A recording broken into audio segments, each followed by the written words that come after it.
Hello everyone! Welcome to our English lesson. Today we are going to observe the word 10 from Abay Kunanbayev's Book of Words. Before starting the lesson, let's get introduced to our lesson objectives. At the end of this lesson, learners will be able to independently master the basic idea of the great poet's work,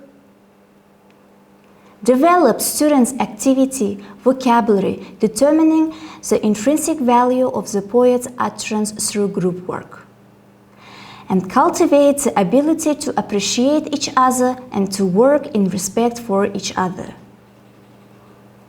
And now please draw attention to this table to get a general idea about Abay Kunanbayev. Match the numbers with the events. Check what you know about Abay Kunanbayev's life. So, he was born in Semey in 1845. He died at the age of 58. He translated more than 50 works of Russian writers. He started writing poems at the age of 12. He has got 45 Book of Words in his collection. Okay, well done. I think that you have called to memory your background knowledge about Abay. Abay Kunanbayev was a great poet, writer, and public figure, the founder of modern Kazakh written literature. His major works is the Book of Words, Qara Сөздер, a philosophic treatise and collection of poems where he encourages his fellow Kazakhs to embrace education, literacy, and good major character in order to escape poverty, enslavement, and corruption. From combined 45 words, today we will try to understand Abay's word 10. Dear students, before reading the text, please pay attention to these new words and make notes of them. Heir, a son to provide for his parents in their old age and to pray for them after their death. Burden, to give someone problems, trouble, or responsibilities. Bestow, to give something as an honor or present. Scoundrel, a person who treats other people very badly and has no moral principles. Doom, death, destruction, or any very bad situation that cannot be avoided. Decrepit, in very bad condition because of being old or not having been cared for. Dotage, old age, especially with some loss or mental ability. Livestock, animals and birds that are kept on a farm such as cow. Squander, to waste money.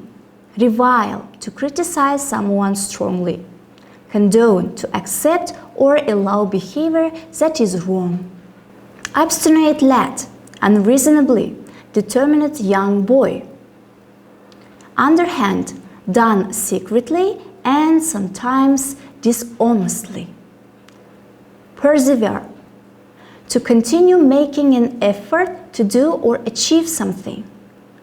Pilgrimage, a visit to a place that is considered special. Anguish, extreme unhappiness caused by physical or mental suffering. Swagger, to walk or behave a way that shows that you are very confident. Fritter away, to waste money. Brag, to speak too proudly about what you have done or what you own. Affluence, the state of having a lot of money. Impoverished, very poor. Stoop, to bend the top half of the body, forward and down, and so on. And now, students, let's begin to read the text. People pray to God to send them a child. What does a man need a child for? They say that one ought to leave an heir, a son, to provide for his parents in their old age and to pray for them after their death. Is that all? Living in heir, what does it mean? Are you afraid there will be no one to look after you properly? But why should you care about things you will leave behind? What are you sorry to leave them to other people? What kind of treasure have you gained to regret them so much? A good child is a joy, but a bad one is a burden. Who knows what kind of child God will bestow on you? Or haven't you had enough of the humiliation you have had to swallow all your life? Or have you committed too few misdeeds? Why are you so eager to have a child, to rear yet another scoundrel and doom him to the self-same humiliations? You want your son to pray for you after your death, but you have done good in your lifetime. Who will not utter prayers for the repose of your soul? And if you have done only evil, what will be the use of your son's prayers?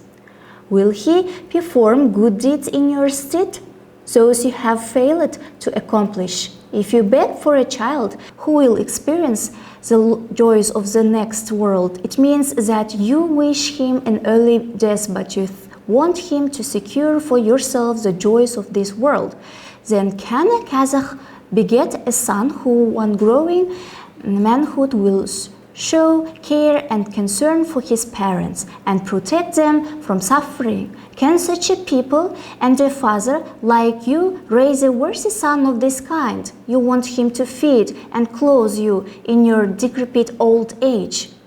Vain hope too. First of all, you will live to reach your dotage. Second, will your son grow up too merciful as to care for you in your old age?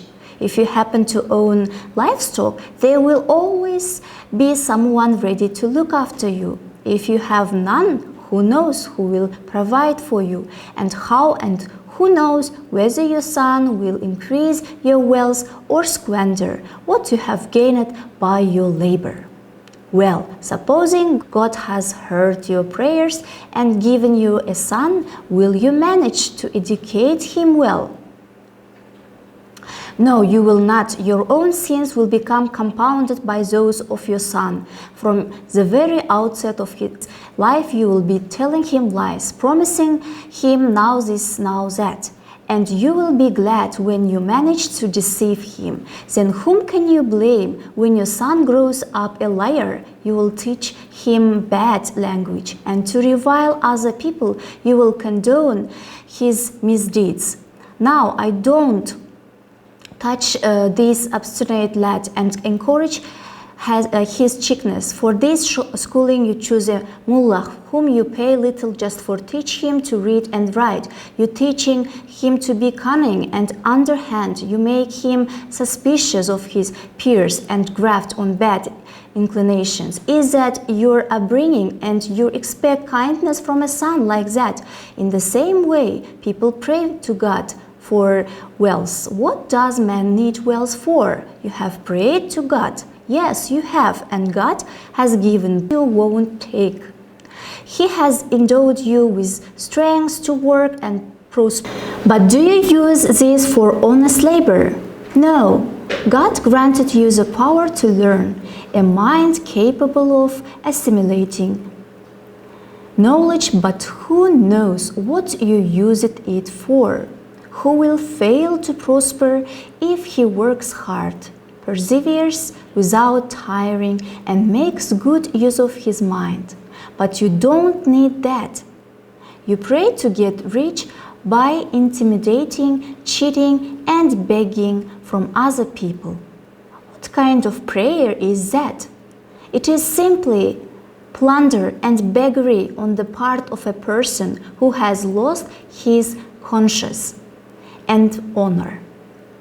Supposing you have chosen this path and gained possession of livestock. Well, use it to get an education, if not for yourself, then for your son. There can be neither faith nor well-being without an education. Without learning, no prayers or fasts or pilgrimage will achieve their purpose. I have yet to see a person who, having acquired wealth by dishonest means, has put it to good use. Ill-gotten gains are likewise ill spent, and nothing remains of such wealth save the utterance of disappointment, anger, and anguish of the soul. While he has wealth, he will boast and swagger, having frittered it away. He will brag about his former affluence. Impoverished, he will stop to begging. And now, students, it's practice time. Read the text again and try to answer the questions from the text, including your own ideas, in task 1. 1. Why does Abay say that more attention should be paid to the upbringing of children? A good child is a joy, but a bad one is a burden, which means that it is the responsibility of parents. What kind of person will their children be? Second question. Why don't we listen to Abay? We say that one ought to leave an heir or a son to provide for his parents in their old age and to pray for them after their death. Third question. Why do you think some children have become blind? Blind in the mind, not physically. Some people will teach their children a bad language and to revile other people. They will condone their misdeeds. For their schooling, they choose a mullah, whom they pay little, just to teach them to read and write. Teaching their children to be cunning and underhand, they make them suspicious of their peers and graft on bad inclinations and so on. Why has our love for our parents been replaced by a mobile phone or the internet? It all depends on your upbringing to grow up your son so merciful as to care for you in your old age, and also it's a big question whether your son will increase your wealth or squander what you have gained by your labor. Fifth question. Why is faith in folk wisdom lost? People are not brought up with it anymore. Why is it impossible to be involved in self-education by being engaged with reading a work of art? Self-education by applying a work of art is the skill that will help you stay ahead and feel better. Great job, everyone! Task 2. Complete the gaps from the text and describe the idea of the given lines with one sentence. A good child is a joy, but a bad one is a burden. Who knows what kind of a child God will bestow on you? Or haven't you had enough of the humiliation you have? You have had to swallow all your life. Abay Kunambayev from Word 10, the Book of Words. Fantastic. And can you describe the idea of the given lines with one sentence? You may answer. If your child is well behaved, that is your result. But if your child is ill-mannered, then that is your result too. Task 3. Describe the qualities characteristic of a good and a bad child. Qualities of a good child: merciful, increase your wealth, to provide for his parents in their old age, to pray for them after their death, and so on. Qualities of a bad child: no prayers or fasts, without learning, squander what you have gained, and uneducated.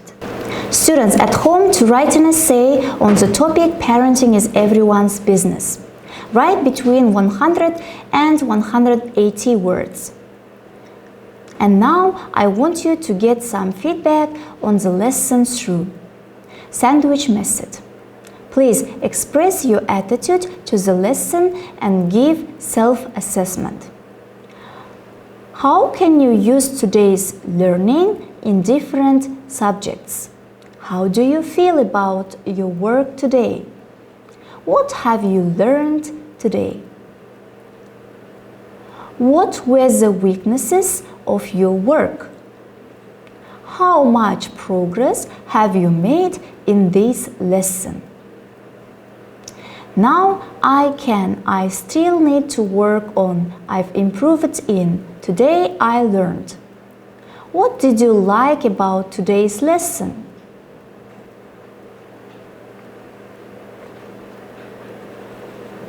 That's all for today. Our lesson is over. I hope you have learned useful piece of information for yourself and you will benefit from it in the future. See you next time. Goodbye.